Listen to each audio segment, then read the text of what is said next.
Est-ce que tu as déjà été en désaccord avec ton conjoint par rapport à l'éducation? Oui, malheureusement. Et c'est vrai que c'est quelque chose qui peut diviser les couples ou en fait, nous, ce qu'on veut vous dire aujourd'hui, ça peut aussi nous approcher. Donc, restez avec nous jusqu'à la fin de cette vidéo. Oui, et on devrait quand même le dire que c'est normal. On vit tout ça parce qu'on est tous vécu un passé différemment. Et la bonne nouvelle, c'est que ça devrait pas ou ça doit pas Nous nous déchirer. diviser, Ouais.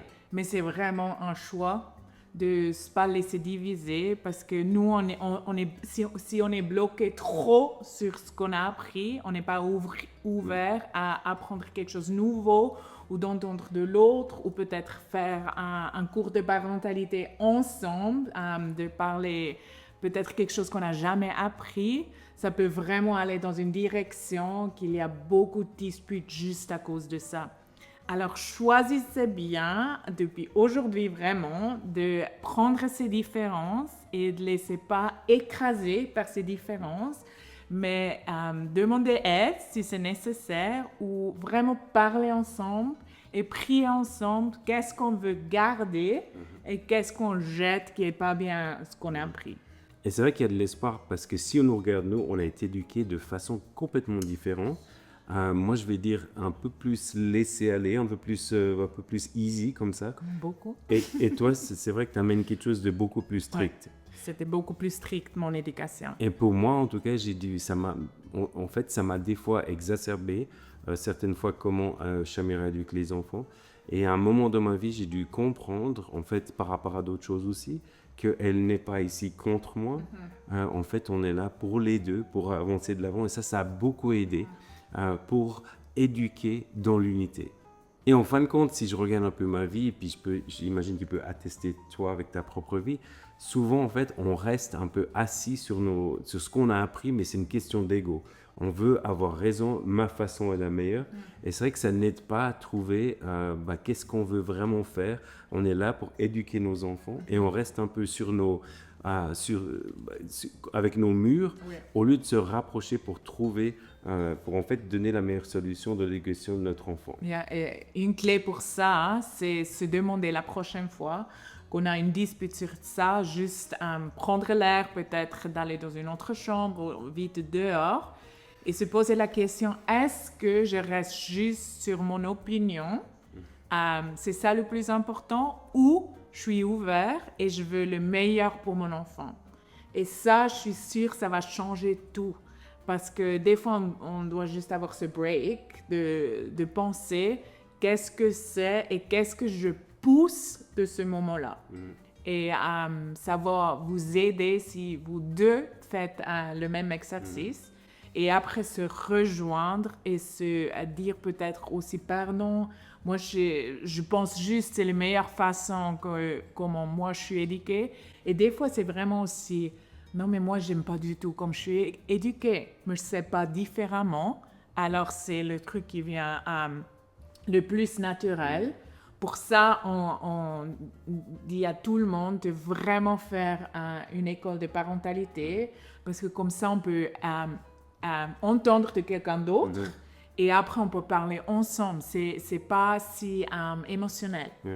Les idées différentes sur l'éducation, même si on en parle quand les enfants sont petits, on devrait en reparler tout au long de la vie de nos enfants. Et c'est vrai qu'il y avait des choses que nous, on avait pensé qu'on avait tout géré quand ils étaient petits.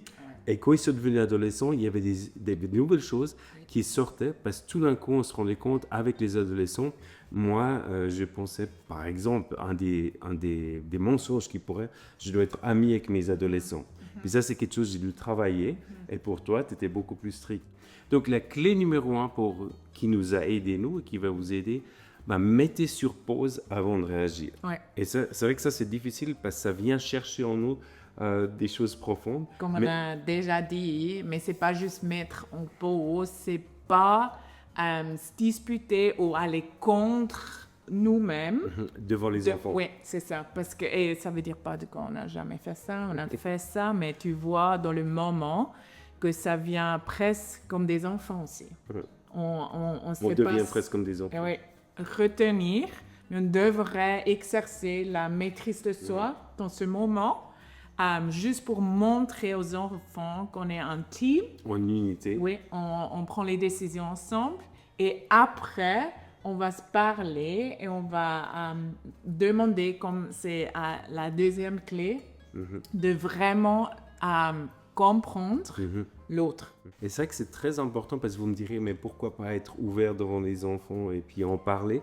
Mais ce qu'on a remarqué, on le sait, hein, tous les parents le savent, quand on commence à se chamailler pour ce genre de choses devant les enfants, surtout quand on est des adolescents, c'est après là qu'ils ont la possibilité d'utiliser en fait les différences qu'on a. Et ces différences, comme on l'a dit avec le point 2, on ne veut pas les garder en fait. Donc c'est mieux d'abord les gérer entre nous, arriver de nouveau avec une force d'unité, avec une réponse qu'on a ensemble par rapport à ça. Et ça va amener de la stabilité en fait pour nous déjà de redescendre d'un cran. Et puis ça va amener de la cohésion et de la stabilité dans la vie de nos enfants. Numéro 3, en fait, c'est de trouver un terrain d'entente. Et puis c'est vrai que là, c'est de nouveau cette histoire d'ego qui vient. Mais moi, je trouve quand même de trouver un terrain d'entente, c'est un état d'esprit. Mais plus on le travaille, plus en fait, ça vient un moment paisible.